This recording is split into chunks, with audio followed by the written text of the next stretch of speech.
మన చుట్టూ అనేకమైనటువంటి విపత్కర పరిస్థితులు చుట్టుముట్టి ఉన్నాయా?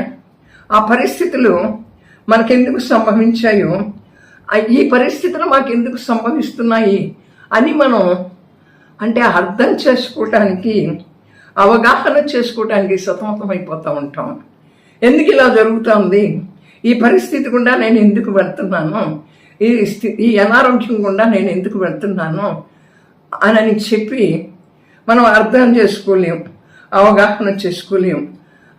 ఎప్పుడైతే ఇట్లాంటి పరిస్థితుల్లో నువ్వు నేను కూడా ప్రయాణం చేస్తున్నామో అప్పుడు దేవుడు మనల్ని ప్రేమిస్తున్నాడు, దేవుడు మనలను ప్రేమిస్తున్నాడు అని చెప్పి ఈ పరిస్థితులన్నీ కూడా దేవుడు మనకు మేలు చేయటానికే మన జీవితంలో అనుగ్రహించాడని దేవుని స్తుతించాలి. మన